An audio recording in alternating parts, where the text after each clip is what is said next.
Segundos para comenzar. Bonjour, on va attendre une petite minute pour commencer.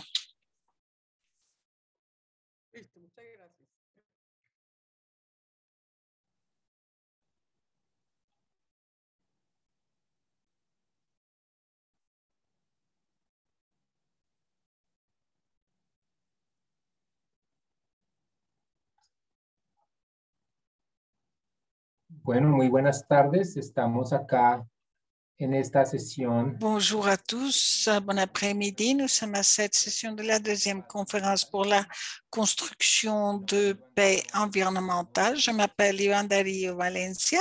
Je serai le modérateur de la session et nous allons commencer dans quelques instants.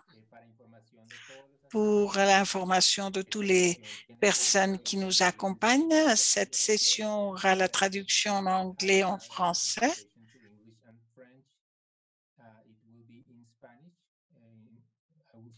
Je vais la conduire en espagnol. Alors, pour ceux qui auraient besoin d'utiliser le service de traduction, vous pourrez choisir la langue de votre préférence. Je vais faire quelques petites annonces sur la conférence et sur la session. Et vous savez, cette session s'appelle Territoire, gouvernance et construction de paix environnementale en Colombie. Voici le programme de la session.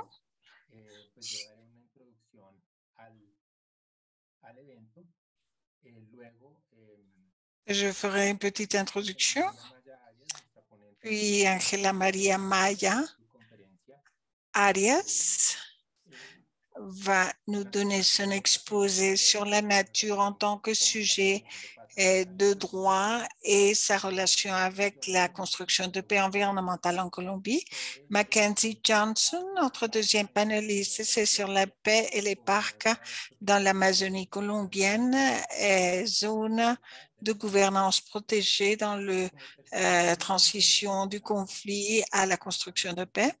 En quatrième membre, nous avons un groupe de 3 personnes conformées par Cristina Salas, Santiago Andrés Padilla et María del Pilar Salamanca qui vont nous parler de la paix environnementale au sud de Tolima, résistance, transformation et nouveaux conflits. Et à la fin, nous aurons une session de questions-réponses où nous pourrons répondre aux questions et interagir avec les participants et les panélistes. Il y a un outil de boîte à commentaires où vous pouvez poser vos questions aux panélistes et toutes ces questions vont être collectées par l'appui logistique de la session et beaucoup d'entre elles seront présentées aux expositeurs pour les répondre. Et si ce sont des questions très ponctuelles ou des précisions, les panélistes pourront les répondre ici dans la boîte à commentaires. Mais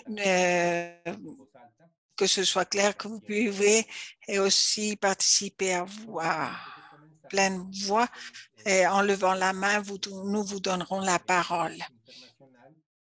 Et je veux vous rappeler que nous voulons un code de conduite assez strict puisque vous participez ici en tant que participant à cette session.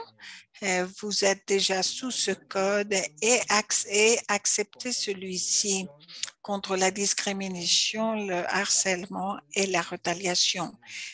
Donc, si vous êtes témoin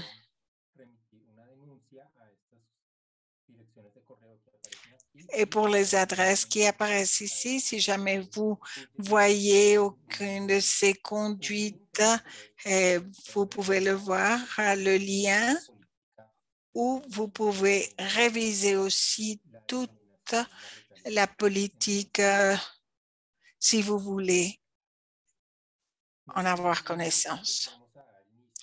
Nous allons donc commencer à cette session. Donc, je vous donne la bienvenue. Soyez tous et toutes les bienvenus.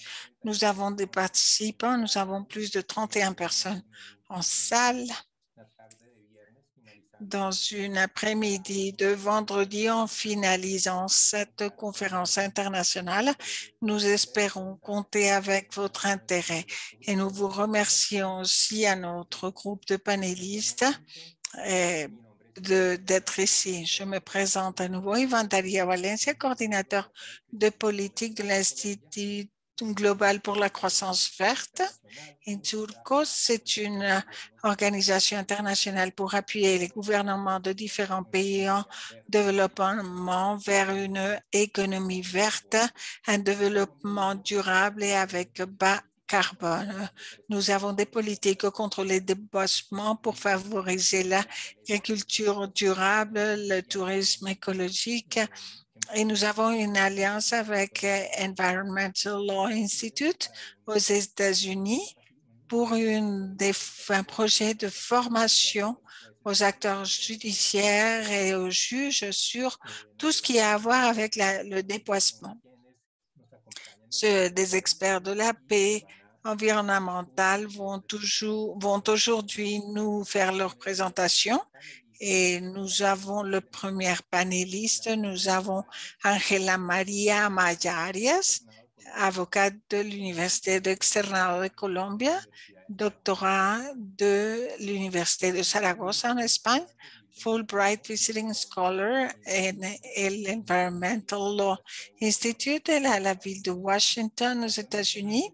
Et à présent, Maria Ángela est rechercheuse et conseillère indépendante sur le droit des forêts et professeure à l'université et de droit environnemental, entre autres. Ángela, c'est un plaisir de t'avoir ici avec nous et tu vas nous présenter sur la nature en tant que sujet de droit et sa relation avec la construction de paix environnementale en Colombie. Alors, Ángela, tu as 15 minutes. Vas-y.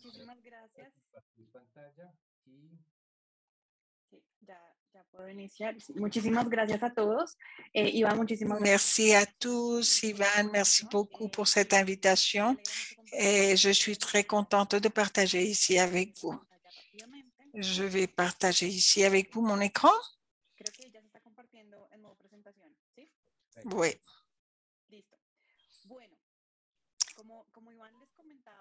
Tel qu'Ivan vous disait, je vais vous parler sur la déclaratoire de la nature comme sujet de droit et sa relation avec la construction de paix durable en Colombie. Ceci commence avec un thème qui m'a toujours intéressé, où à peu près 4 ans, c'est cette tendance de jurisprudence où des juges colombiens déclarent avec beaucoup de force, ça a perdu un peu l'élan, différents éléments de la nature comme des sujets de droit. Nous avons déjà près entre deuxième instance et autres des juges territoriaux des espaces ou des éléments d'intérêt écologique déclarés comme des objets de droit et sans avoir démontré qu'il y ait des résultats importants sur cette déclaratoire. Mais nous avons vu que beaucoup de ces déclaratoires ou ces sentences ont mis en évidence un conflit environnemental dans le territoire qui peut menacer la paix durable dans le pays. Dans ce contexte, je me suis demandé le suivant. Quelle relation il y a entre la déclaratoire de la nature comme sujet de droit et la construction de paix environnementale en Colombie? Est-ce que cette relation existe? Est-ce qu'il y a une connexion? Est-ce qu'il y a un point de contact entre ces deux moments que nous vivons en ce moment? D'un côté, cette tendance que tout est sujet de droit et de l'autre côté, cette tendance de fomenter la construction de la paix environnementale. Le thème comme la nature comme sujet de droit m'a toujours intéressé. J'étais très critique de ces sentences et de la construction formelle de ces sentences a été critique et je voulais voir comment ça allait, comment cela se passait. Alors, pour répondre à cette question, Cette présentation a pour objet de présenter une analyse critique très brève. Je ne vais pas répéter beaucoup de choses qui ont déjà été dites. Je voulais faire une analyse différente.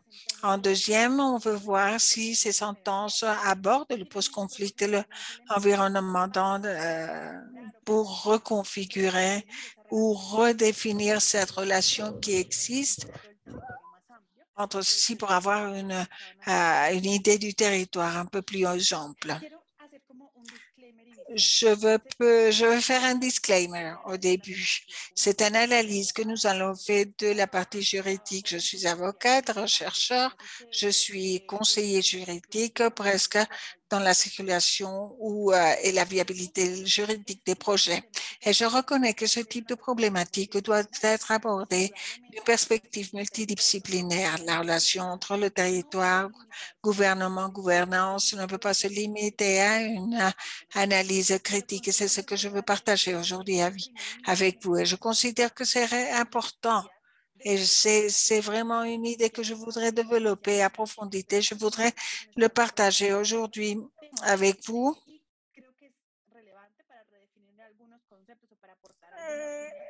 Pour voir différentes lignes de comment va se mener ce travail. Je ne discute en aucun moment qu'on a besoin d'une analyse de cas qui réponde aux particularités territoriales et c'est le premier pas que nous voyons ici. Celui-ci pourrait être un premier pas pour que les chercheurs qui nous en écoutent et les présentations qui vont suivre s'intéressent pour voir l'impact de ces sentences juridiques. Comme j'ai signalé, je vais commencer donc pour commencer cette recherche et pour poser cette grande question, la déclaration jurisprudentielle des éléments de la nature comme sujet de droit est un instrument de construction de paix environnementale ou au contraire, elle avive le conflit pour l'environnement et le territoire. C'est une analyse de fond primaire dans le territoire. Je ne suis allée dans le territoire pour demander personne ce qui s'est passé avec les sentences, mais c'est un point de départ valable pour l'analyse. Pourquoi est-ce qu'il y a des éléments qui apportent pour ceci? Mais je voulais faire ce disclaimer avant de commencer. Donc, je commence avec la première partie de mon intervention, les antécédents dans d'autres ordonnements juridiques comme le Riviera Andouille, la Chimpasa Cecilia et autres. Dans le contexte colombien, il a commencé à avoir une transformation de vision traditionnelle de la relation entre les êtres humains et la nature.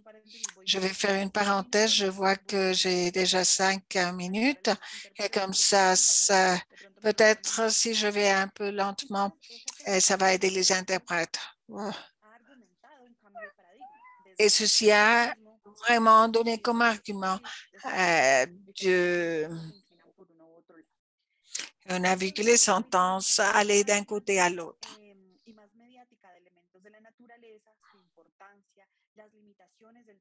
Les limitations du droit environnemental et les manques de garantie pour sa protection dans le statut juridique en vigueur et qui cherche à protéger la nature par la valeur intrinsèque qu'elle pourrait avoir et par les services qu'elle peut donner à la société. Plusieurs élaborations juridiques, on pourrait faire une analyse statistique et même juridique. On parlait de ce changement de paradigme en laissant de placer l'homme comme un élément supérieur aux autres et qui met d'autres choses qui font partie de la nature et qui se trouvent dans le même niveau. Pour faire cette analyse de ces éléments, j'ai oublié de faire un commentaire. Je me demande et je ne sais pas si je parle de poires et de pommes, si le phénomène de paix environnementale et les sentences de la Cour sont des thèmes en commun, mais qui peuvent être analysés sous la même optique. Cette phrase en espagnol de comparer des poires avec des pommes me tourne dans la tête depuis le début. Alors, dans cet univers de sentences que nous avons en Colombie, nous avons pris 10 écosystèmes. Le Rio Atrato, 2016, avec la première sentence de la Cour tribunal constitutionnel, l'écosystème amazonique, l'Amazonie, qui serait un sujet de droit par la Cour suprême de justice. J'ai travaillé dans le ministère de l'Environnement pour la mise en œuvre de cette sentence, le páramo de Pisma, avec différentes rivières, Río Cauca, Río Pance, Río Magdalena, Parc Vía Salamanca, Parc Los Nevados, avec 2 sentences, une du tribunal et autre de la Cour de justice, le Parc Las Hermosas 2020 et le Rio Magdalena, qui est la dernière que j'ai trouvée intéressante et très particulière. Les autres sont très communes, les autres sont des actions de tutelle. Ce sont des sentences condamnatoires dans le cadre de la justice transitionnelle et de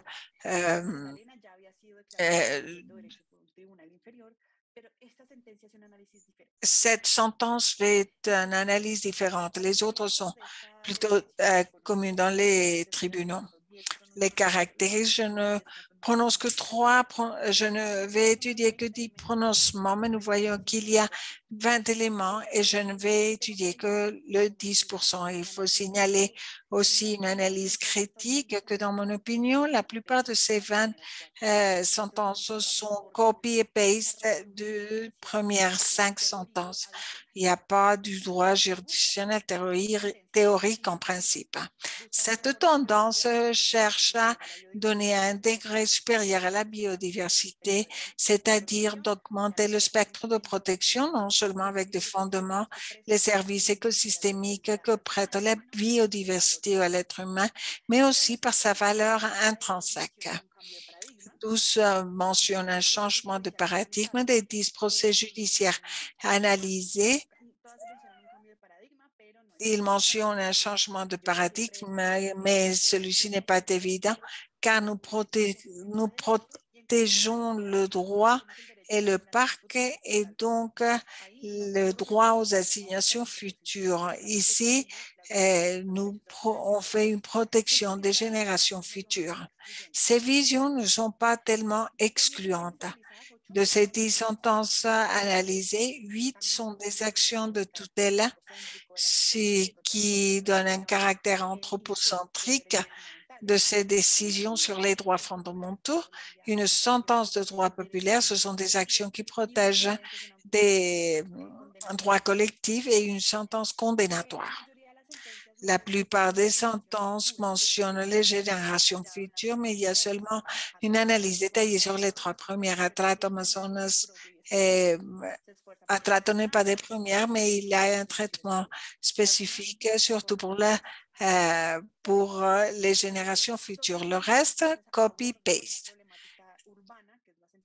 Il y a une seule qui a à voir avec une sentence urbaine, c'est le Rio Pance à la ville de Cali.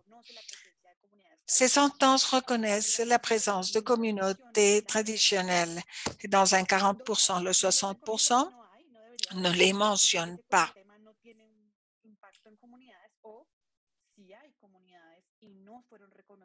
S'il y a des communautés, elles n'ont pas été reconnues, il aurait dû être fait. Et finalement, nous voyons les résultats. Il est difficile de voir les résultats des déclaratoires et il y a des facteurs qui répondent à l'achèvement. Un participant demandait est-ce que ces sentences, par exemple 43-60, est-ce qu'elle a été respectée? Évidemment, non, elle n'a pas été respectée. Est-ce que les commissions ont été créées ou les plans ou les programmes qui ont été ordonnés? Toutes les sentences ordonnent de mettre des gardiens dans l'écosystème. Est-ce que s'y a été respecté? Et non. Il y a un monitoring et la perspective de la communauté sur l'issue de cette sentence. Il y a d'autres facteurs comme le temps, très peu de temps a passé depuis que les premières sentences ont été dictées, à peu près 5 ans, et ceci va prendre la récupération d'un écosystème pourrait prendre tout ce temps avec la pandémie et tout ça. Nous ne pouvons pas affirmer aujourd'hui que qu'il y ait une sentence qui aurait respecté toutes les décisions. Et il y a un commentaire que j'aime beaucoup. À la déforestation, ça n'a pas valu que l'Amazonie ait des droits propres. Alors, nous pouvons dire que la sentence elle-même ait pu nous donner une réponse constructive et automatique. Comment se relationnent ces sentences et comment on les regarde? Le post-accord, certaines promesses. Elles n'ont pas toutes à voir avec le conflit armé. Le conflit armé, on ne peut pas le culpabiliser de tout. Il y a bien d'autres choses. Il y a des relations en double voie. Et ces problématiques environnementales peuvent dériver de situations de conflit. Et elle peut provoquer des problèmes de sécurité publique. Un exemple qui a été mentionné dans la session précédente. Mais sans doute, l'environnement est définitif pour la paix. L'environnement a été très important pour la paix et maintenant il est revictimisé en raison de ce qui s'est passé pendant ces dernières années. La signature de l'accord de paix, nous l'avons dit et répété, il y a des tensions pour les ressources naturelles et les utilisations du sol. Tout ceci est latent et ceci nous pose de nouveaux défis. Par exemple, j'ai analysé cette sentence. Toutes les sentences abordent un conflit environnemental du point de vue générique. Un conflit socio-environnemental où il y a plusieurs parties à contradiction par des intérêts, par des valeurs ou autre chose en relation avec le sol. 50% des sentences sont développées ou développent des problématiques dans des municipalités SOMAC et ce sont les zones les plus affectées par le conflit armé. 50% des 50 ont à voir dans des régions comme celle-là. Et je vais me prendre 2 minutes. Je vais tout simplement fermer dans 1 minute. Si vous voyez, la diapositive n'est pas très claire parce que c'est un cadre, mais j'ai pris chacune des sentences. J'ai analysé le pourcentage de municipalités ZOMAC et qu'est-ce qui était mentionné dans chacune des sentences. La rivière Atrato et Amazonas parlaient du conflit, mais celle qui va attirer mon attention est surtout la sentence du Rio Magdalena qui est condamnatoire. Pour cette sentence, dans le cadre du post-conflit, cette tension est reconnue. On reconnaît le Rio Magdalena non seulement comme objet de droit, comme sujet de droit, mais aussi comme victime du conflit armé. Ceci a à voir avec les communautés. La narrative est vraiment impressionnante. Comment le conflit armé a utilisé la rivière comme victime et comme élément pour victimiser les victimes. Aussi, les municipalités de conflit armé, le juge ne va pas penser comment cette sentence va être un instrument de construction de paix. Je ne veux pas proposer qu'on doit forcer l'inclusion, mais les sentences, elles devraient dimensionner comment elles construisent, comment elles apportent à la construction de paix, ou bien si c'est une pollution, on élimine la pollution et on continue, un point c'est tout. De mon analyse, nous ne pouvons pas affirmer que les ordres ou les sentences puissent avoir augmenté la partie socio-environnementale. Et il faudrait faire une étude particulière pour cela. Et nous avons surtout la sentence de l'Amazonie et j'ai trouvé ces nouvelles, mais les peuples autochtones, ils ont affirmé qu'ils n'avaient pas été inclus au moment où le tribunal a dicté la sentence. Et pour finir, certains éléments théoriques, j'aime cette définition, cette phrase qui dit « s'il n'y a pas de processus pour construire du territoire duquel ont été refoulez, la paix ne sera pas possible sans les éléments qui étaient mentionnés sur la première partie de la déclaration. Quels éléments doivent être tenus en compte pour un prononcement judiciaire? Il faut reconnaître une vision intégrale du territoire avec une approche socio-écologique. Ainsi doit être la réparation de l'écosystème, impliquer les générations futures et déclarer le paradigme, est-ce que ça vaut la peine? Inclure les communautés, les cosmovisions et établir des éléments de gestion et de gouvernance participative. Comprendre le conflit socio-environnemental, et c'est différent d'avoir des pneus à bord de la rivière avec des éléments qui vont vraiment abîmer la rivière. Et finalement, des outils juridiques, les processus, les ordres, les instruments adéquats et cohérents pour que ces sentences soient des éléments de construction de paix et ne séparent pas ou augmentent ces conflits latents dans le territoire. Je m'excuse les minutes additionnelles et merci, j'attends les questions. Merci beaucoup, Angela, pour cette présentation, une analyse très intéressante que nous avons vue et on voit de plus en plus d'éléments de notre richesse environnementale comme sujet des droits, mais on ne sait pas, on n'a pas dirigé qu'est-ce que ça signifie dans la pratique et comment ça peut s'implémenter. C'est une analyse excellente au niveau juridique. Nos deux présentations suivantes, on va passer à une échelle beaucoup plus territoriale et après essayer d'intégrer les deux échelles, la juridique et l'échelle territoriale. La présentation suivante, Mackenzie Johnson, professeure adjointe assistante à l'Université d'Illinois en gouvernance et protection. Elle explore de quelle manière les initiatives de gouvernance globale mondiale donnent des opportunités pour la justice et l'environnement. Elle a travaillé pour la Wild Conservation Society à Kaboul, Afghanistan. Elle connaît beaucoup sur le conflit. Elle a publié dans plusieurs magazines aussi. Ce travail qu'elle va présenter à des partenaires de l'Université Javeriana et sa présentation s'appelle Paix et parcs dans l'Amazonie colombienne, la gouvernance dans des zones protégées dans la transition du conflit pour la paix. Tu as 18 minutes pour la présentation.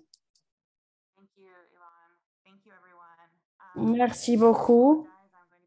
Moi, je vais parler anglais aujourd'hui. Donc, je présente le travail qui a été fait en collaboration pour l'Université Javeriana aussi. Leonardo a participé aussi dans ce travail. Et ça, c'est une collaboration aussi entre Luis Rodriguez et moi, comme partie d'une étude que nous faisons, travaillant et essayant de comprendre les accords de paix, la gouvernance environnementale, la gestion des ressources humaines, la trajectoire et tout ce qui s'est passé en termes de conservation et la gestion des ressources humaines.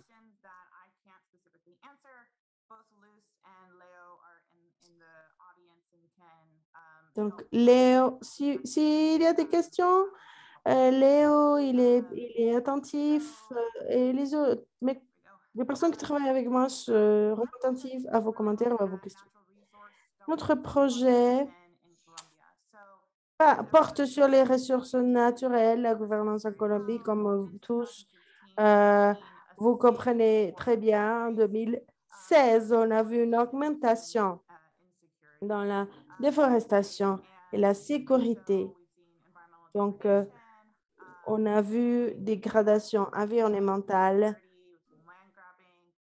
qui a impacts dans les moyens de vie des personnes, plus de conflits, augmentation dans les assassinats des défenseurs des droits et de l'environnement. Donc, on veut comprendre pourquoi il y a ces tendances en Colombie. Donc, une partie pour laquelle j'ai fait la collaboration en Colombie, c'est ma connaissance, parce que moi, j'ai travaillé en Afghanistan et en Afrique du Sud sur des thèmes de construction de paix environnementale.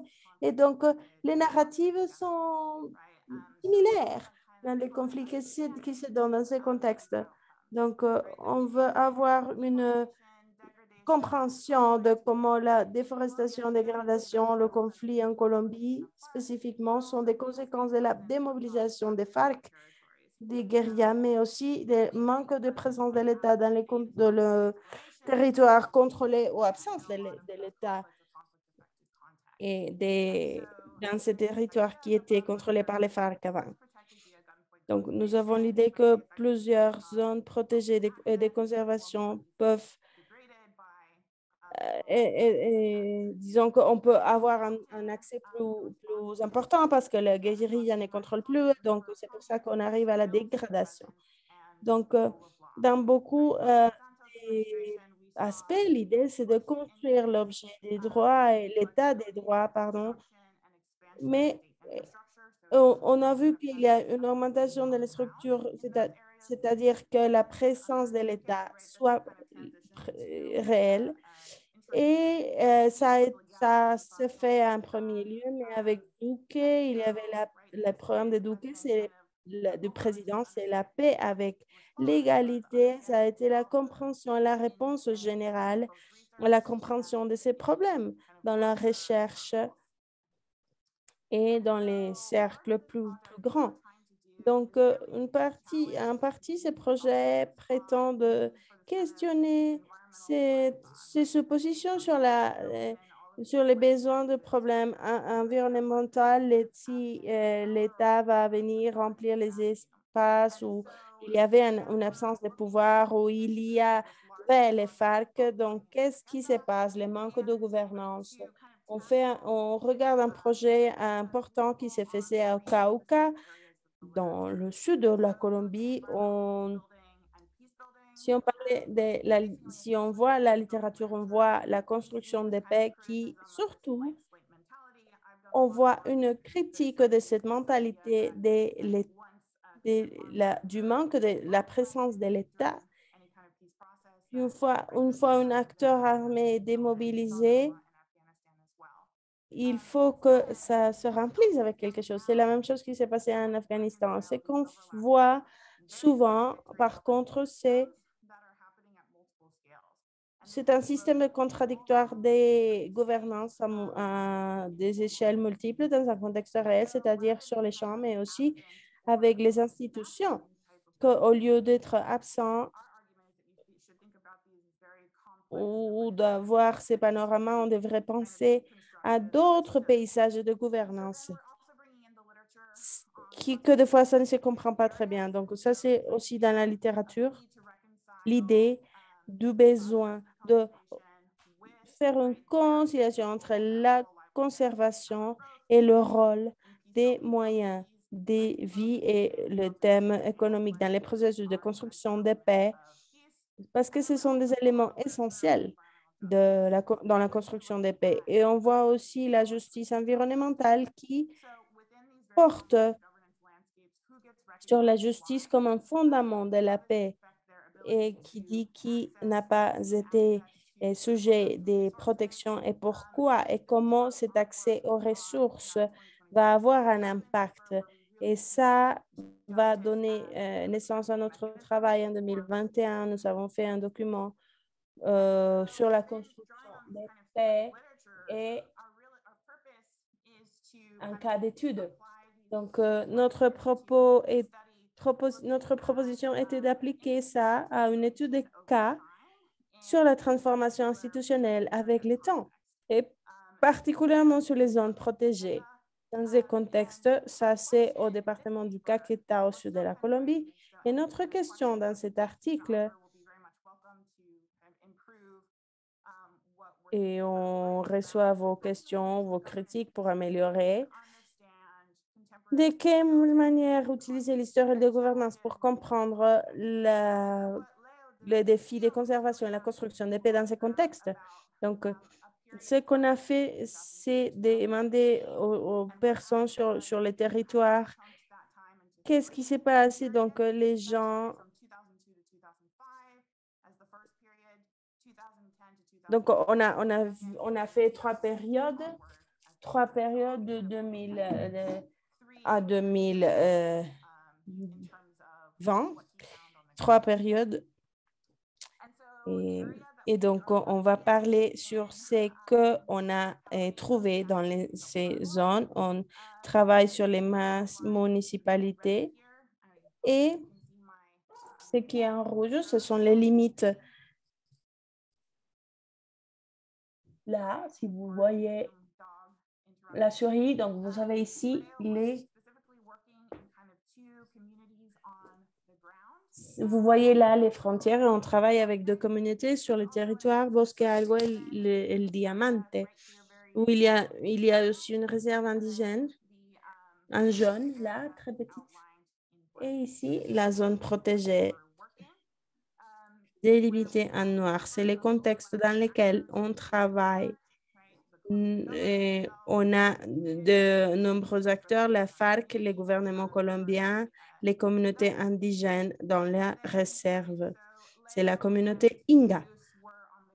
Et après, Léo et Luz, ils ont été sur les champs à la fin 2019. Ils ont fait des ateliers, des sondages et donc des observations des participants pour une analyse qualitative. Donc, la zone protégée en soi a été planifiée en 1995-1999 avec le ministère du gouvernement de l'Environnement qui a signé un accord pour établir une zone de gestion spéciale et la zone protégée a été déclarée ainsi en 2002.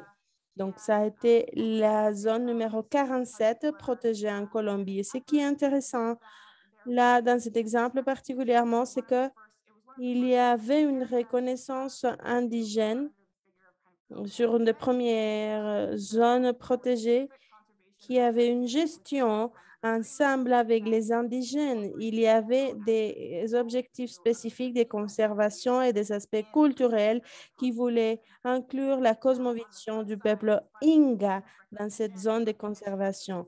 D'autre côté, la reconnaissance des indigènes et de la réserve.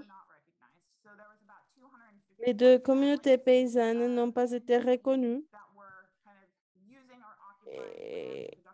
Donc,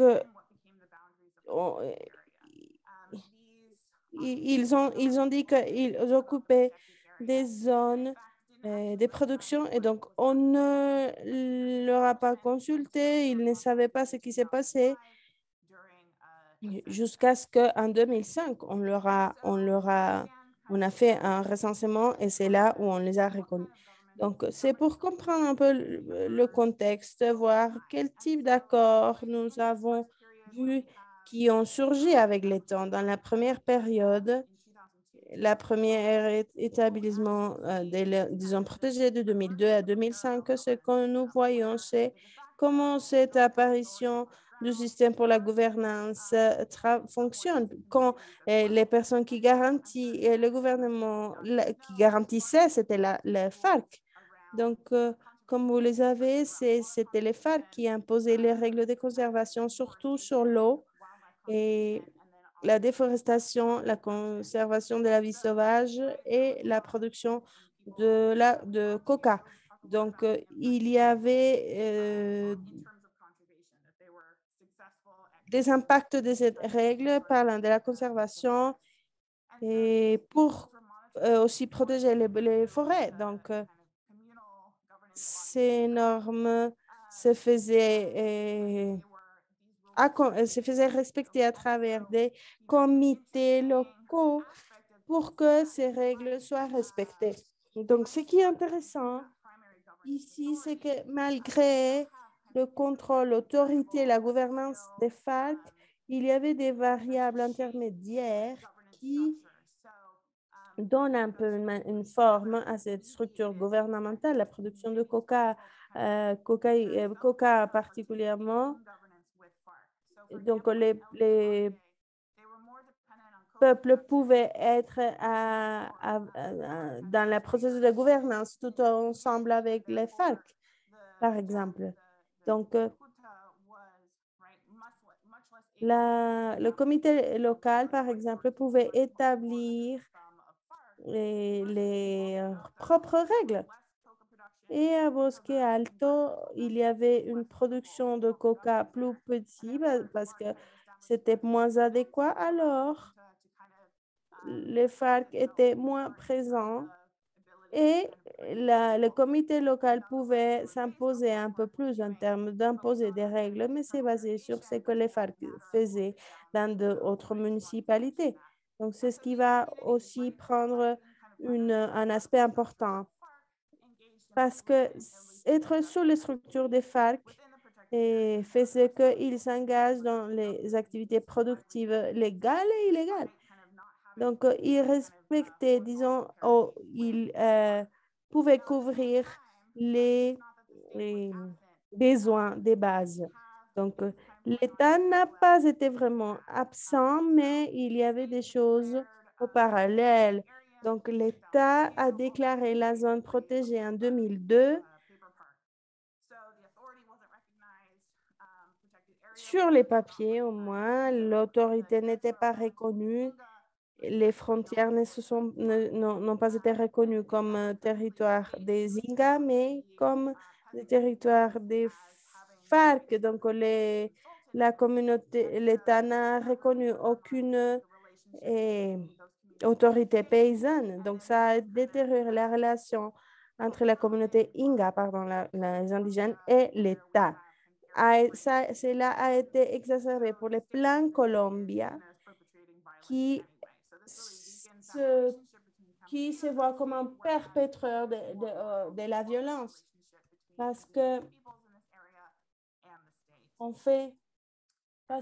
ont commencé les fumigations et la destruction de ces zones. Donc, nous avions une structure de gouvernance de ce type avec la communauté paysanne. Donc, là, je l'ai mis dans un statut plus élevé parce que par rapport à la production de coca surtout, et il y avait des productions dans la zone protégée et remplir un peu leurs besoins de subsistance. Et il y avait un peu de reconnaissance de l'État comme vulnérable, comme les Inga. Et ils avaient la souveraineté, mais c'était les FARC qui agissaient comme une autorité. Donc, il y avait une zone protégée de la part de l'État qui a été établie à ce moment-là. Et nous avions aussi la communauté Inga et l'État qui collaboraient pour protéger la zone. Donc, il y avait deux structures parallèles qui se sont maintenues en même temps. Donc, ça, après, on va appeler un résultat des conservations mélangées parce que les différents acteurs implémentaient leurs règles, les règles de l'État en même temps de fumigation et le conflit augmenté. Donc, nous avons ces résultats de conservation implémentés par tous les acteurs. Et jusqu'au 2015, nous voyons les acteurs de l'État, surtout dans les zones protégées, qu'ils arrivent parce qu'il y a une intensification du conflit. Et alors, on va les éliminer de cette image jusqu'à ce que ça ne soit pas sûr, disons. Et il y avait une augmentation de la présence de l'État, de l'armée colombienne et un arrêt temporaire de la fumigation, donc la présence de l'armée et l'intensification de fumigation, l'intensification de fumigation a détérioré la relation avec la communauté au fur et à mesure qu'on établissait la zone protégée qui finalement a été reconnue pour les communautés paysannes en 2005. Et à ce même moment, les Inga ont acheté des zones dans les diamantes pour essayer de renforcer ces liens malgré le peu de souveraineté qu'ils avaient grâce au FARC.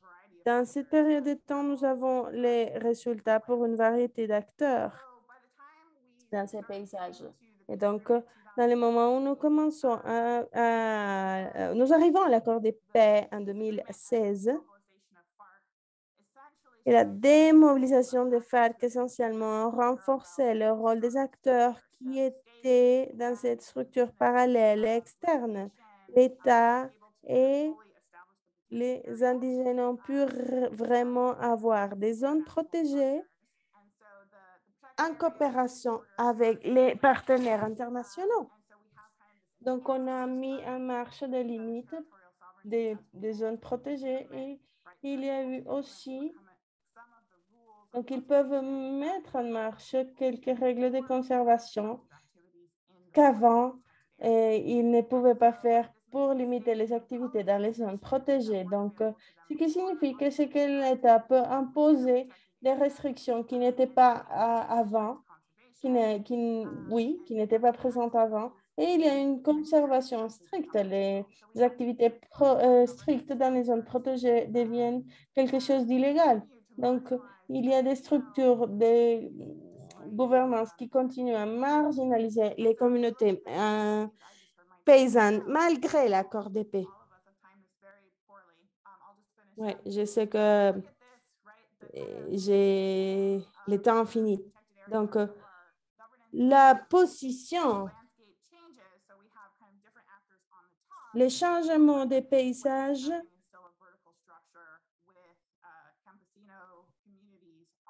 il y a aussi une structure verticale dans la partie inférieure des agents passifs qui n'ont pas la capacité de participer dans ces structures gouvernementales. Ça va maintenir le patron de gouvernance hiérarchique.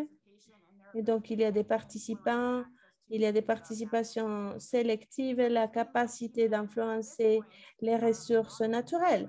Ça signifie que dans ces points, au-delà de l'accord de paix, nous avons les résultats de sécurité et conservation mélangés pour la manière dont ces accords affectent les plus vulnérables dans ces points, de toute manière, continuent à être les paysans. Donc, ce que nous voyons dans cette étude de cas, c'est la persistance d'un modèle de gouvernance d'en haut vers les bas. Et à travers le temps, on a ces acteurs dans la partie supérieure. Nous parlons aussi de la justice et de qui entre et qui sort des positions vulnérables à travers les temps. Et donc, parce que dans certains groupes sociaux qui sont dans la marginalisation, ça, c'est en relation avec les résultats de pouvoir construire ensemble. Et ce type de résultats mélangés en termes de conservation, aussi d'insécurité, spécifiquement des personnes dans ces deux communautés qui répondent aux motivations de changement à travers le temps. Je vais m'arrêter là et je pourrai répondre à vos questions plus tard. Excusez-moi, j'ai pris du temps. Merci Mackenzie pour cette intéressante présentation. Donc, si vous avez des questions, vous pouvez les diriger aux panélistes sur la boîte à commentaires pour pouvoir combiner les questions et réponses. J'invite notre segment suivant, le groupe des 3 panélistes. Et je vais faire leur présentation. Cristina Sala, associée senior de recherche dans le département de développement international en Nouvelle-Angleterre. Si tu peux le mettre en mode présentation, s'il te plaît. Elle est docteur à l'Université de Houston en Espagne des études de paix, travailler avec le programme des Nations Unies pour le développement en Colombie de l'Observatoire de l'Union européenne et la Fondation Pies Descalzos, entre autres. Elle a des participations dans le processus et les outils de recherche. Nous avons Santiago Andrés Padilla Quintero, politologue de l'Université d'Ibagué et pour la construction de paix de l'Université nationale de la Colombie, et histoire et post-conflit et analyse de conflits en Colombie, surtout dans la région du sud de Tolima. Et finalement, Maria del Pilar Salamanca, psychologue, magistère en psychologie, rechercheuse de la faculté de droit et sciences politiques de l'Université d'Ibagué. Elle travaille des thèmes en relation avec la construction de paix, résilience, les victimes, les femmes, organisations locales, convivialité et citoyenneté,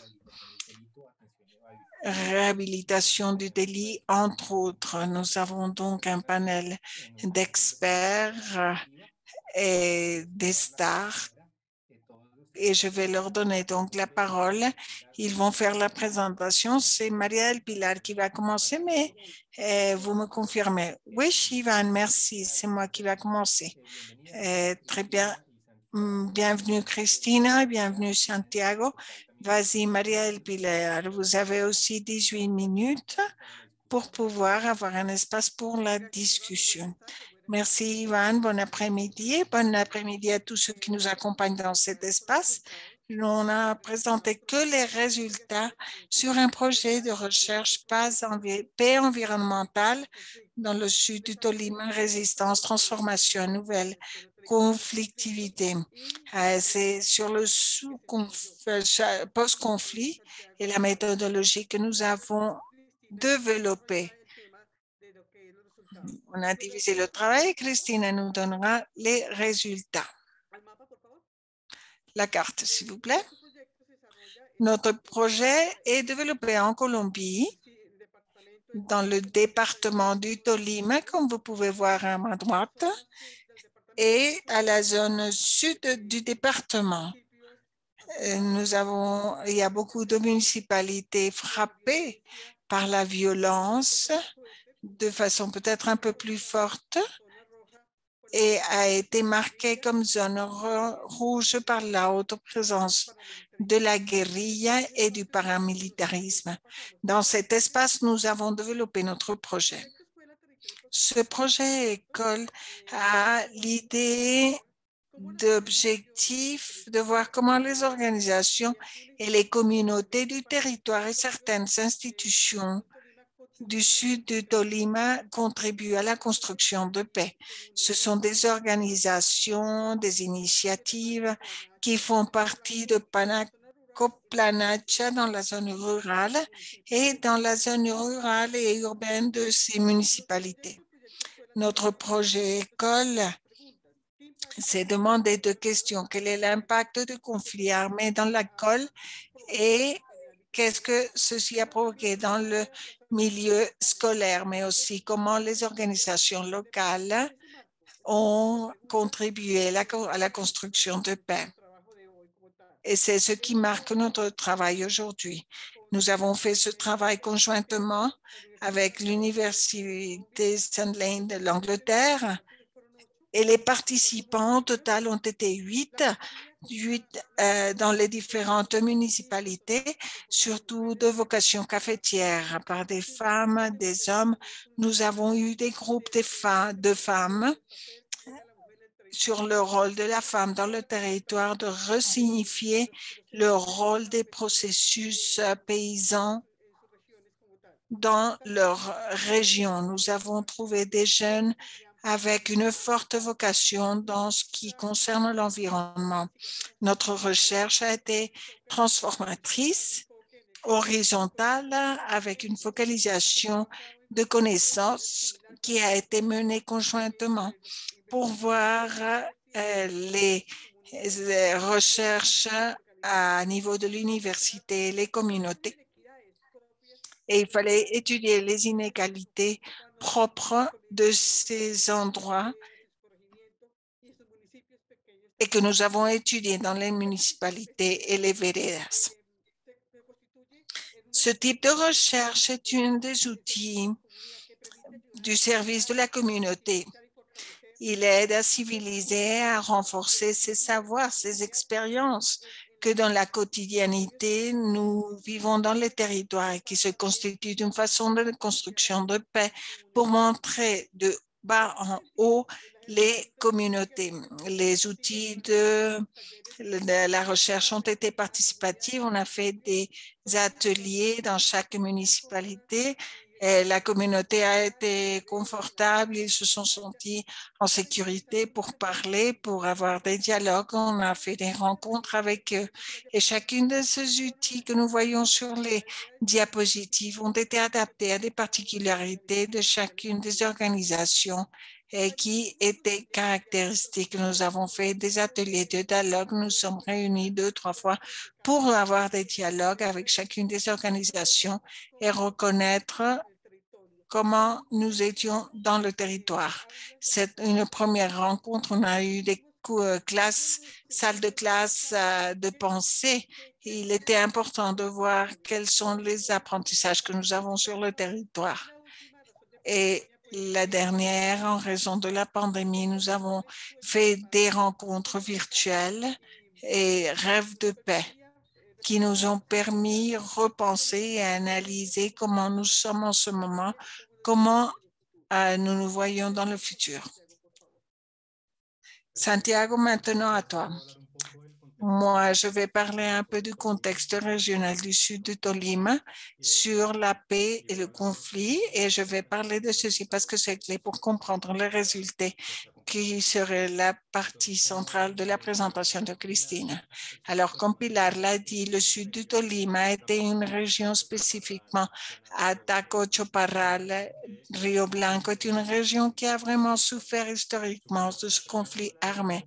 Ils ont souffert la première vague de violence qui était une violence de partis politiques dans les années 50 et une deuxième vague de violence lorsqu'ils étaient déjà mieux structurés, les guérillas de la FARC, et il y avait des conflits entre les guérillas, les paramilitaires et l'État. Cette dynamique de conflit, je ne vais pas entrer très profondément là-dedans, mais je vais mentionner tout simplement qu'elle s'est maintenue avec certains changements. Dans un moment où il y a eu plutôt de combats entre la guérilla et paramilitaires, et à d'autres moments, c'était plutôt l'État contre la guérilla. Et ceci qui va de 2008 à 2011. Et la région a vécu un des moments les plus graves du conflit. En 2012, il y a quelque chose de très important qui se passe dans le contexte de paix et conflit dans le sud du Tolima parce qu'il y a une diminution de la violence armée qui se présente pendant cette année. Ceci est postérieur à une entrée agressive de l'État dans le territoire avec l'armée nationale et ils ont parvenu à éliminer les postes de la FARC dans ces départements et ils les ont éloignés vers le département du Cauca et du Valle. Cette année-là, des auteurs comme Barros Uribe ou Aponte, ils ont dit que le territoire commence à s'intégrer de meilleure façon avec le reste du pays, avec le reste du département. Par exemple, les canaux de connexion de routières augmentent dans le territoire. On construit la nef routière de Tolima. On commence à voir des événements culturels, sociaux à travers le marché du café. À un certain moment du marché du café à niveau national, disons, dirigé par la Fédération des cafeteros, et à un moment, ils ont passé à niveau international à un niveau de café spéciaux. Aussi, postérieur à cette première avancée de l'État avec l'armée, qui comprend toute la période Uribe et une partie de la période Santos, il y a des programmes basés sur la stabilisation, disons. Et depuis 2016, avec les accords de paix, avec la paix territoriale. Qu'est-ce que ceci signifie? C'est une meilleure intervention de l'État avec des provisions de justice, avec des institutions qui cherchaient à fournir des services de base et des services sociaux. Pendant ce temps, après 2012, et encore plus en 2016 avec les accords de paix, ce territoire commence vraiment à être plus proche du pays et à s'aligner avec d'autres circuits politiques et internationaux, commerciaux à niveau international. Ce que ceci mène, c'est tout un ensemble de problématiques et de conflits socio-environnementaux dans le territoire et aussi un ensemble de possibilités. Par exemple, les personnes commencent à voir et à rapporter dans le cadre du projet qu'il y a une peur persistante par l'expansion de la frontière agricole en raison du monocultif du café. Avant, c'était comme ça. Ceci était dans la connexion du territoire à ces nouveaux circuits commercial économique entre 2012 et 2016. Il commence à avoir des conflits socio-environnementaux avec les structures énergétiques que si bien étaient présents avant 2012 et avant 2016, il commence à augmenter ces conflits. Par exemple, avec la construction d'une hydroélectrique à la rivière Ambeima, à la rivière Chaparral, contre laquelle étaient beaucoup de communautés paysannes, et aussi la construction de tours électriques près du Páramo de Herrera, qui est sur la frontière avec le département de Cauca. On a aussi vu la possibilité d'une exploitation de mines illégales.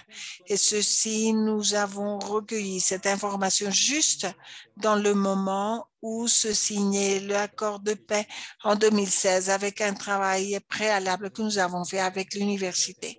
Dans ce contexte se développe le résultat que Christine va vous présenter.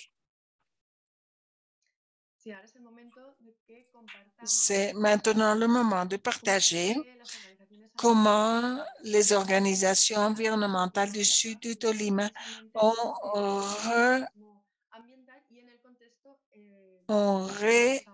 accepté la paix, et comme Santiago le disait, avec les idéologies et de Maria, l'autre personne qui a présenté avant. Nous allons voir les principales interprétations que nous avons trouvées pendant la recherche. Et comme je vous disais, c'était une recherche sur des énergies participatives qui nous a permis de voir dans plusieurs thèmes et voir les outils. Et les témoignages que je vais mentionner, que nous avons collectés, ont été obtenus dans des ateliers que nous avons faits avec les organisations. Et donc, la Fondation protectrice de l'environnement Tolima est composée par des jeunes personnes qui sont, leur travail est de protéger l'environnement. Le SUDPAX est créé lorsque les groupes armés sortent du territoire et il y a d'autres institutions du gouvernement et de l'État entrent dans le territoire. En raison du conflit dans le territoire de Planas, comme Maria Pilar disait, et tout le sud du Tolima avait été stigmatisé comme guerrilleros. Autres organisations qui ont fait des recherches dans le projet, ils n'ont pas l'environnement comme leur point principal, mais le travail environnemental est une façon de voir le territoire. C'est pour ça que nous allons voir les conclusions du travail de recherche. Nous avons établi avec toutes ces organisations un dialogue de savoir qui a servi pour nutrir les connaissances d'autres communautés pour qu'elles commencent à imaginer dans des territoires unis par la partie environnementale. Et ces espaces d'apprentissage collectif. Nous avons partagé avec eux. Ils ont contribué dans 3 interprétations différentes. La première, c'est la resignification de l'ambiance comme alternative émancipatrice de paix. La deuxième, la la protection de l'environnement comme un axe pour la réterritorisation du territoire. Et le troisième, la citoyenneté de la garde environnementale. La première, c'est la resignification de l'environnement comme alternative émancipatrice de paix. Dans le sud du Tolima, le monde indigène, Napsa-Pijao et le monde paysan comprennent l'environnement comme quelque chose qui est vivant. Et bien entendu, parler avec la protection de l'environnement, et c'était quelque chose de difficile car il était occupé par la guerre. Donc, on peut parler de l'environnement comme richesse naturelle, comme une ressource. La guérilla exerçait un pouvoir très fort destiné surtout au pouvoir sur le territoire et le déboisement sans problème et de voir les ressources qu'ils pouvaient tirer du territoire. Ils entraient sans problème dans les territoires et il ne fallait pas qu'il y ait un groupe armé derrière eux. Ils voulaient tout simplement protéger l'environnement. Dans ce sens, le rôle, il faut souligner le rôle que la communauté donne aux organisations civiques, les organisations paysannes de tout le territoire. C'était quelque chose de très important. Il commence à le souligner quand nous sommes au moment de la signature des accords. C'est des territoires qui sont frappés par la violence et qui ne vont pas confier dans le reste des communautés. Par exemple, la guérilla avait la rivière de Saldaña où il laissait les corps des personnes assassinées. Donc, la rivière a été combinée avec les outils de la violence et pas comme une partie de l'environnement.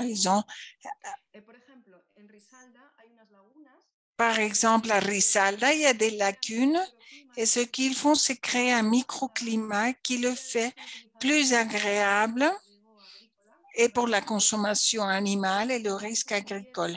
Les communautés ont compris que leur travail était de reforester, replanter les forêts, comme ça on pourrait le protéger pour les générations suivantes. Nous avons travaillé au Risaralda, ils ont repris et ils ont planté 20 000 plantules et on s'attend à ce qu'il y ait des plantations plus vastes. Il y a des associations de femmes entrepreneurs au sud du Tolima. Elles travaillent pour conscientiser la communauté sur les besoins de l'eau. Comme Marlène et Juana, c'était semer de l'eau. C'est placer des arbres qui vont promuer la naissance de l'eau et la protection de ces sources d'eau. Et ceci va maintenir ces bassins d'eau vivants. La deuxième interprétation que nous avons identifiée conjointement avec les communautés, c'est ce qui a avec la protection de l'environnement comme axe pour la reterritorialisation du territoire. Avant, les territoires qui étaient occupés par la guérilla ou les FARC étaient sous leur surveillance. On ne permettait pas d'étendre la frontière agricole. Et ce qui s'est passé, c'est que les paysans et les entrepreneurs ont commencé à lutter pour le territoire. Les accords de paix n'ont pas un désir pour protéger le territoire, mais s'il y a cette possibilité, si nous les avons mentionnés, les réseaux du territoire pour qu'ils ne deviennent pas des espaces pour de nouveaux conflits. et des problèmes environnementaux. C'est quoi cette réterritorialisation? C'est de donner une vie au territoire après la sortie des acteurs des conflits. Alors, s'ils font que ce soit des territoires pendant la guerre, maintenant la communauté doit placer sur cette réterritorialisation au futur et leurs propres besoins.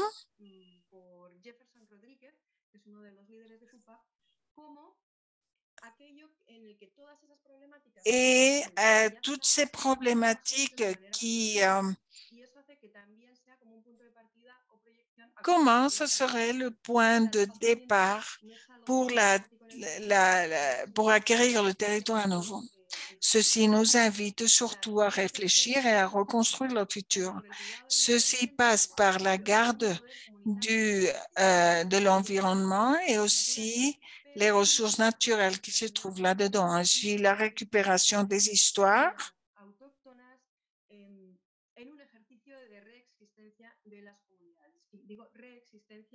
con todo el sentido, no solo de resistencia, sino también de volver a territorializar esos territorios y crear. Et ce n'est pas seulement la résistance, mais revenir dans ces territoires et trouver la façon de vivre dans ces territoires à nouveau.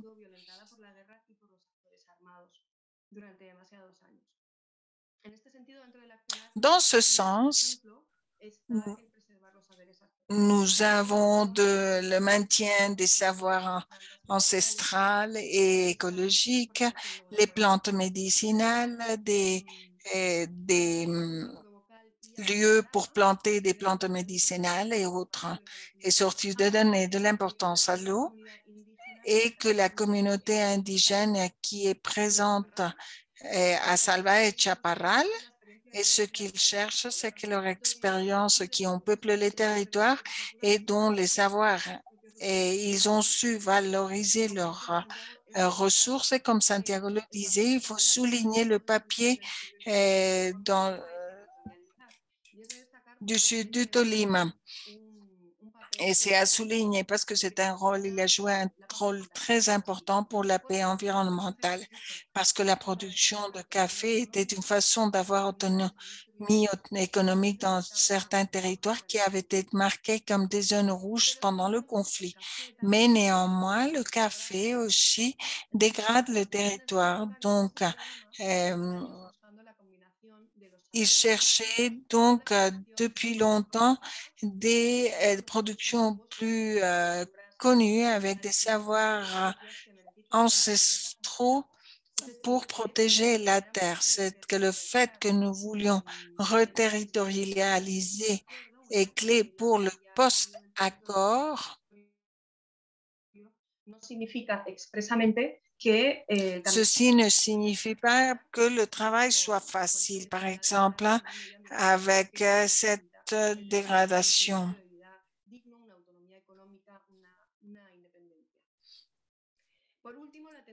Finalement, la troisième intervention de notre dialogue de savoir, c'est ce que nous avons appelé l'apparition d'une citoyenneté de garde environnementale. Et ceci avec l'association Herrera Juvenil qui se trouve et la FUPAPT. Et ils comprennent déjà qu'il y a besoin d'un changement de génération sur la vision, sur ce que nous avons sur la garde du territoire. Ils reconnaissent donc des alternatives et ce qu'ils cherchent, c'est que le territoire soit d'un futur, que le futur soit plus amical avec l'environnement, qu'il ait une initiative pour le territoire et puis qu'il ne soit pas nécessaire d'aller dans les villes pour leur formation, mais qu'il y a d'autres formes que nous pourrions étudier. C'est la limitation de cette éducation. Nous voyons donc comment cet récit de vie provoqué par les communautés fait que ce soit la partie de la proposition de pluriverse de paix. Et ceci va naître des activistes.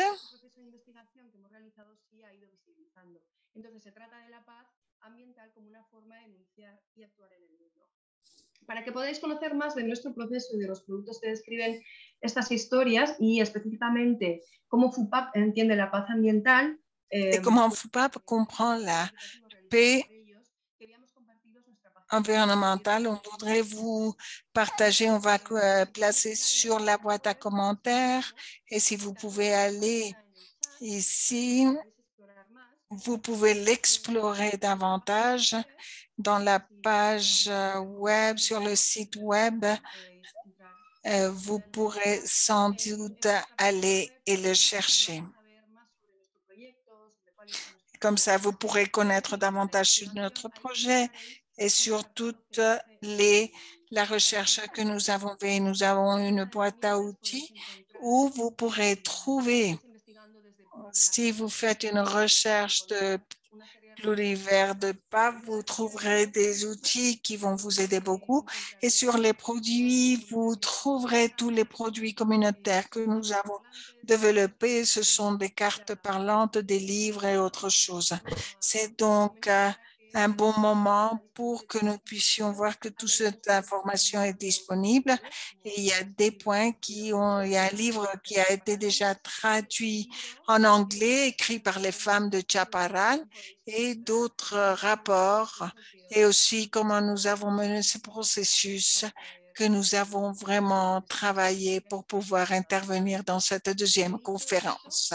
Et après ceci, on vous invite à visiter notre site web et nous sommes disponibles en ce moment aussi et aussi dans nos courriels qui vont être partagés sur la boîte à commentaires pour que vous puissiez nous contacter. Merci si vous en aurez beaucoup, besoin. Cristina, Merci, Santiago, Cristina. Maria del Pilar. J'invite tous les conférenciers à allumer vos caméras pour entrer dans une petite discussion. Nous n'avons pas beaucoup de temps, mais l'idée, c'est poser quelques questions, partager des réflexions sur ces trois expériences que vous nous avez partagées. Donc, les cas d'études aussi que vous avez montrés d'un côté. Donc, je vois que notre pays, c'est définitivement un ensemble d'expériences et on ne voit pas seulement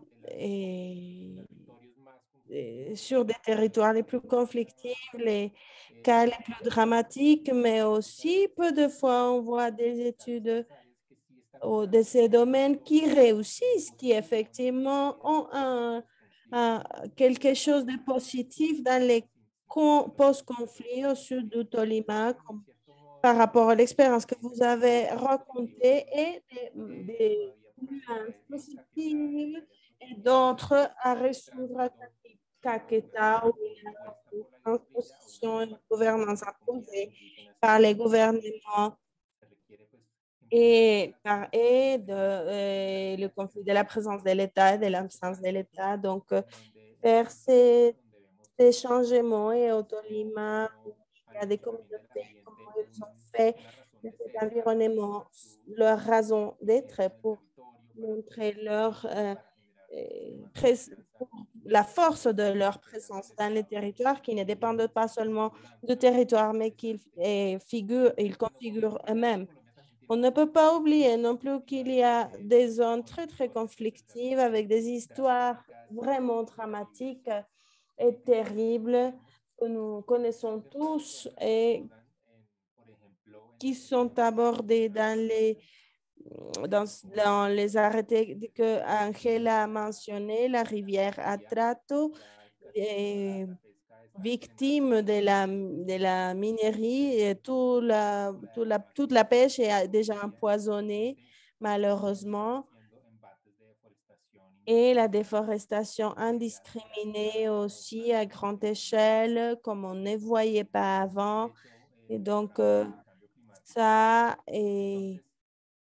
devient plus préoccupant à cause du changement climatique et on passe à une réflexion en manière de synthèse. Et je sens qu'en Colombie, il y a beaucoup de conflits environnementaux, mais ce conflit n'est pas automatiquement un indicateur négatif. Moi, à mon avis, les conflits, c'est en fonction de plusieurs choses.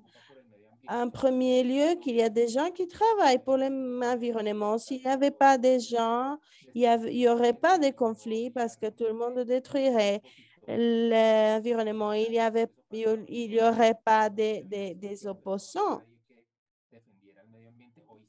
Et donc, aujourd'hui, pour chaque intérêt à détruire des attributs environnementaux, il y a quelqu'un qui s'oppose à ce que ça soit détruit ou altéré. C'est pour ça qu'il y a des conflits et c'est pour ça qu'il y a une disparité d'intérêts. Je vois aussi que la disparité dépend des différents acteurs pour revendiquer les droits à un environnement sain, les valeurs intrinsèques de la nature. Peut-être on peut revendiquer ces droits d'une meilleure manière et c'est pour ça que le conflit apparaît et aussi en fonction de comment on va gérer les différences et la Colombie, les faits à travers la violence, l'intimidation. Cependant, dans notre cas, il y a d'autres resignifications, d'autres reconstructions et de nouvelles manières de gouvernance depuis la partie juridique. Et donc, les expériences d'aujourd'hui nous montrent cet éventail d'analyse de ce qui est le conflit en Colombie et comment ça peut être résolu. Pour passer à une question que j'avais pour Angela, c'est en Colombie est important au niveau juridique, au niveau progressiste et au droit environnemental. Disons qu'on est reconnu dans ces sujets, mais des fois, il y a une déconnexion, ce qui apparemment est sur la réalité du territoire qui est très, très loin de ce que la norme dit ou la norme cherche.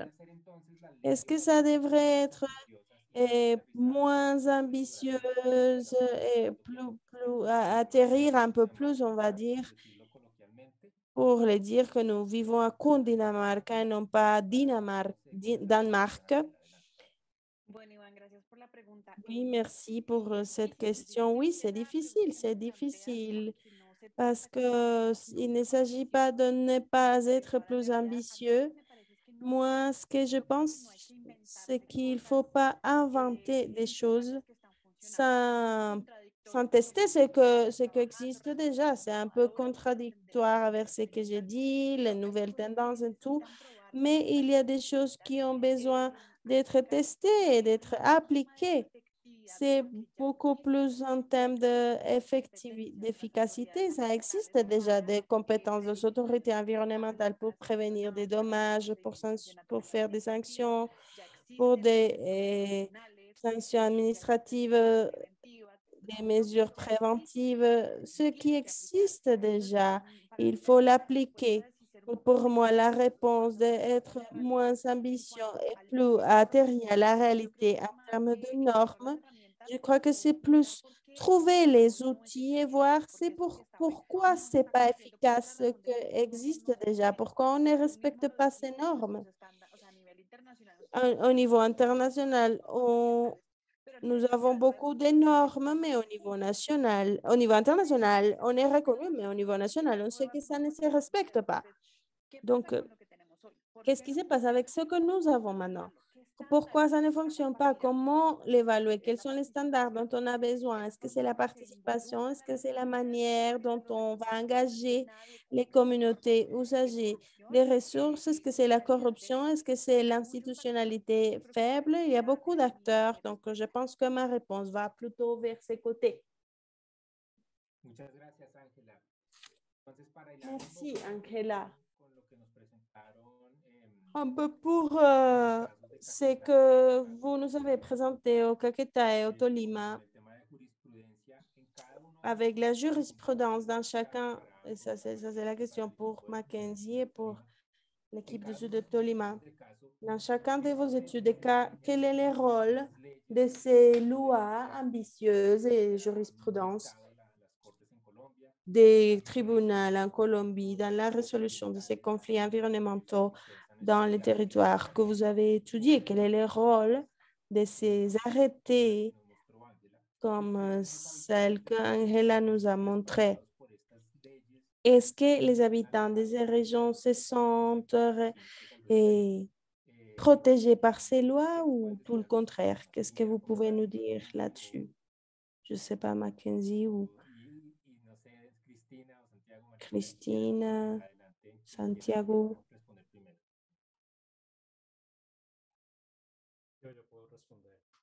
Moi, je peux répondre.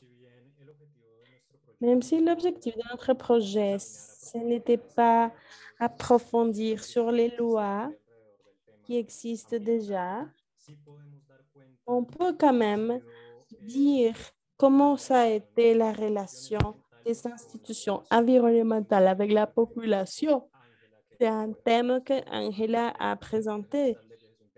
Et l'application des lois, c'est un thème institutionnel ou corruption, etc. Donc, ce que nous avons trouvé dans le cadre de notre projet, analysant ces rencontres avec ces communautés, a été qu'il y a une grande réticence à la collaboration avec les institutions pour les rôles passés dans les conflits armés, où ils étaient absents ou tout simplement l'armée nationale était présente ou à l'approximation de manière coercitive des institutions comme la corporation autonome régionale du Tolima par rapport aux communautés, envers les communautés. Et donc,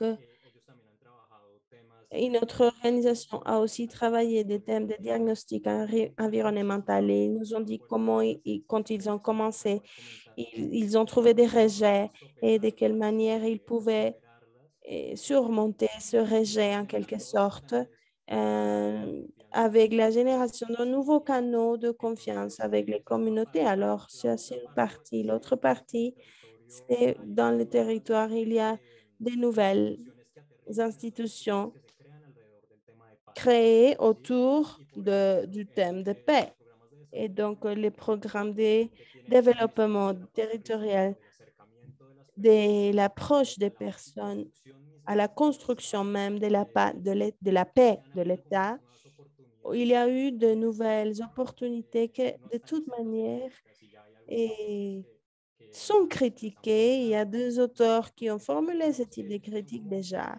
Donc, ce sont des petites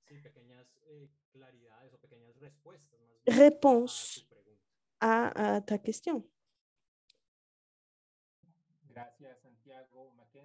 Merci, Santiago. Mackenzie, qu'est-ce que tu peux nous dire sur ça? Je vais passer la question à Luz. Oui. Pues no tengo conocimiento de sentencias para el caso de Caquetá en particular, que es el que nosotros, pues en el parque, que es el que nosotros venimos trabajando, pero en general... Donc, je considère que... Excusez-moi une seconde. C'est mon enfant. Effectivement, la distance entre les communautés et l'État est très, très grande. Dans ce cas particulier, ce sont des communautés qui se sentent marginalisées parce qu'ils ont cultivé le coca, par exemple. À différence des paysans. Et je voyais une question sur le sujet des droits des paysans. Et donc, je crois que ça a une relation avec la manière dont l'État a maintenu ces communautés dans l'exclusion. Donc, c'est malgré les accords et malgré les informations dans la gouvernance, ces communautés continuent à être marginalisées. Et un peu ce que Mackenzie disait dans la présentation, dans le rôle de contrôle particulièrement, qui est comme ça, comme les communautés perçoivent ces liens en ce qui concerne les communautés paysannes, par exemple, sur cette zone, avec la jurisprudence, par exemple, et les outils que la jurisprudence peut leur donner, au moins jusqu'à maintenant. Merci. Nous avons ici sur le chat quelques questions. Angela a déjà répondu. J'invite les participants à lire les réponses qui sont sur le chat. Nous avons le temps pour une réponse des participants, une réponse du chat, peut-être. Je voulais diriger la question de Sabina Toledo, qui disait que merci beaucoup pour partager la page web.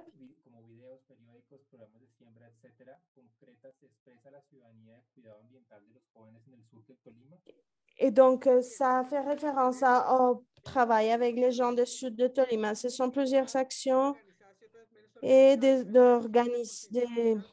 organisations de tous les groupes. Pourquoi les groupes coupables? Parce qu'il y a des actions qui visent à renforcer la citoyenneté et ils ont des ateliers aux écoles avec les jeunes aussi et avec les communautés locales. Donc, dans les municipalités et pour sensibiliser aussi la communauté sur le soin de l'environnement. La majorité d'organisations paysannes ont compris l'importance de l'environnement à travers tous ces types de formations, les soins aux sources hydriques, la relation avec les animaux, etc. Donc, ça va encourager des pratiques, des bonnes pratiques et pour préserver les ressources naturelles. Donc, cela a été très fort et ça a généré une politique environnementale. Et les autres organisations, une autre organisation des femmes cafetières travaille aussi avec l'école, non pas seulement en montrant les processus du café, mais aussi montrant les stratégies de manière indirecte sur les soins de l'environnement et dans les processus de soins de l'environnement, de garde de l'environnement. Donc, il y a des processus de citoyens, de la citoyenneté qui sont reconnus de manière informelle et de manière formelle aussi à niveau d'organisation. Donc, à chaque fois, il faut montrer ces initiatives qui viennent depuis la partie quotidienne du sentiment et pour donner identité au territoire. Les paysans vivent et se préoccupent pour leurs sources hydriques qui sont la source de bien-être des communautés. Merci beaucoup. Merci beaucoup, Maria El Pilar. Nous avons ici le lien pour Pluriverso Tolima.net et comme ça, vous pourrez entrer voir toutes ces expériences si belles dans cette région. Et nous avons plus de temps. C'est 4h33. On a dépassé quelques minutes. On veut remercier les panélistes et toutes les présentations, toute leur expérience très bonne. J'aimerais beaucoup aller connaître le sud du Tolima maintenant et tous ces endroits dont vous parlez. Et merci donc à tous ceux qui ont participé. Et ce sont les dernières sessions de la conférence. Je suis très content d'avoir partagé avec tout. Et aussi, je voudrais remercier les organisateurs de la conférence. Et je vous laisse donc et j'espère que vous ayez un très, très bon week-end. Merci. Gracias. Gracias, muy amable.